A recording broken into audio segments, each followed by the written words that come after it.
Hello everyone, today we have a new video review, and as you can see, this time we are going to talk about fresh release from Armahobby.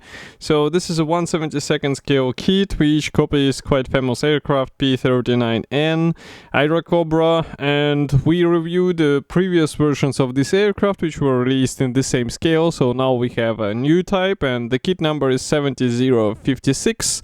Of course we have a commercial sample here, so it means you will get exactly the same stuff as what you will see in this video review, and this is actually the final shape of this kit. So the parts design and the overall contents will not change, and you will get exactly the same things as what you will see in this video. So, the box size, I would say it's traditional to what we are used to see from Armahobby. So just in case, here is comparison with my hand. And we have a really nice box art here.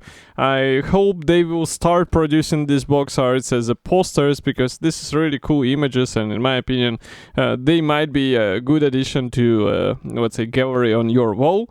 Also on the side, as usual, here we have a small list of the things which are included inside. I would say it's a typical stuff. So we have here the decals for 3 marking options, and we also have masks for clear parts. So I would say it's pretty much everything you need for a nice aircraft build. And of course you can also get some separate aftermarket in form of P, but it will be for extra money. Here we also have some safety devices, and on the rear side you can see 3 marking options.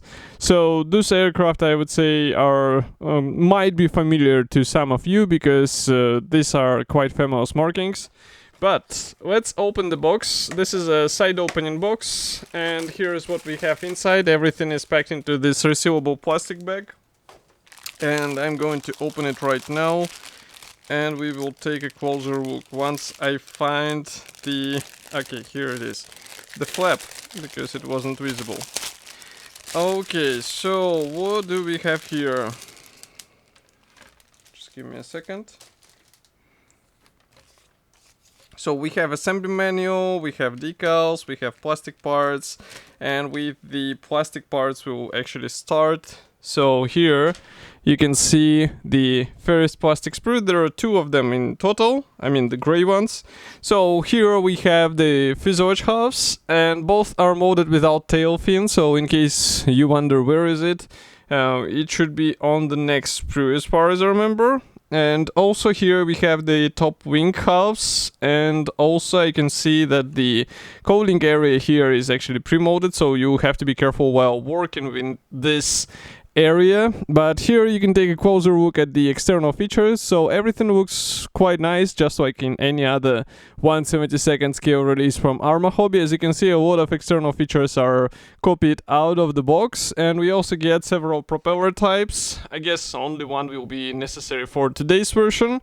And once I flip it over, here you can see also we have some guiding elements, and also main wheel wells are pre-molded here. Quite notable or quite useful is that the doors, or car doors so-called, they are molded separately, so you can open them in order to expose the cockpit, even though we do not get the P parts here. So as I said, if you would like to see them on your model, you have to buy them separately. Okay, next we continue with... Well, here in the middle there was a really nice small addition. We have metal weights, so those 3 balls will be enough in order to ensure that your model will not be sitting on the tail. And this is a really cool addition, because not that many brands actually think through how to make how to avoid this tail sitter situation. They just mention that you have to add weight, and in the best case they mention the amount of weight you should put inside, but that's pretty much all, and here we get it out of the box. So in the meantime, I put on the table the second plastic sprue. Here you can see that we have the lower wing panel, which is molded together with the wing mechanization, so you won't be able to change much here, unless again you find some aftermarket set which will be tackling this issue or this feature. Then we have also tail wings with the separate elevators. The same applies to the tail fin with a separate rudder. We also get landing gear parts, some of the cockpit elements. Do not forget that this is actually the tricycle, so that's why we have the nose landing gear here. But overall, molding quality looks really nice. Let's not forget that this is a 1/72 scale kit, so here you can see comparison with my fingertips. Some of the parts are really tiny and they will require due care, and maybe some tools in form of the tweezers, because otherwise it will be really tricky to get them into the right spot with bare fingers. But I know that some others try to do so, and even me, I was doing it in the recent build with a Wildcat from the same brand. And by the way, you can check it on our YouTube channel. Really nice model and quite fun to build. Here you can check the parts from the opposite side. So yes, tail wing is molded as a one-piece element. The same can be said about the tail fin. And this is actually cool because it gives you a bit more sophisticated parts which look realistic, and they do not have any gaps or seams in, let's say, unnecessary areas. So this is really useful. And of course we have some guiding elements in the wing parts, so it will be easy to align everything together. Okay. Next, we have clear parts, and in case you wonder where are the doors, well, just like in any other P-39 kit, here we have doors as a clear parts, because we also get the side windows here. As you can see, the main section of the canopy is molded as a one-piece part, and here we have doors.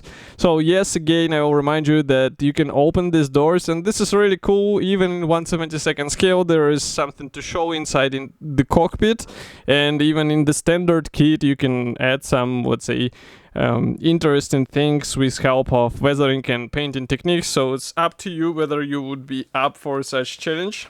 And next we continue with masks. So here are the masks. These are pre-cut stickers. They will be handy not only for the canopy but also for the landing gear wheels, if camera will be kind enough to focus. So here you can see it, I hope. Okay. Next we continue with decals. So decals are printed by TechMod, and here we have all necessary symbols for 3 marking options, as you remember. We also have stencils here, so this is quite impressive for 1/72 scale. We also get the cockpit decals here, as you can see, seat belts and also instrument panel. So I would say for out-of-the-box build, this is more than enough, because you get all the noticeable features in the cockpit, so that's why it might be worth opening the doors. And by the way, here is the one-piece shark mouth. So really cool. And of course, these decals should be fun to work with. As far as I remember, I did not have any issues with the decals, and you can check it again in the video report when I was building the Wildcat. Okay, so here we have the assembly manual. This one is printed in form of small brochure. We have a short history note and also parts map and paints chart.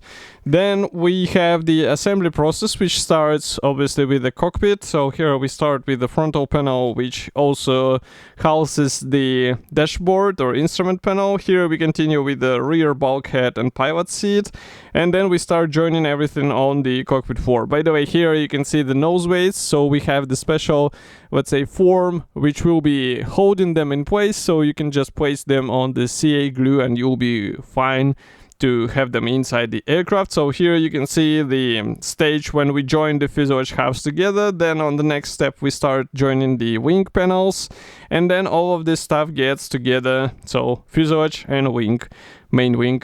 Next we continue with landing gear parts, and I can see that there are also some modifications required, and there is no mention of the retracted landing gear. So in case you would like to copy the in-flight position with folded landing gear, you will have to modify the standard plastic. But here we continue with the propeller, and also we install the external fuel tank or bomb if you would like to. I can see that it's not obligatory assembly option.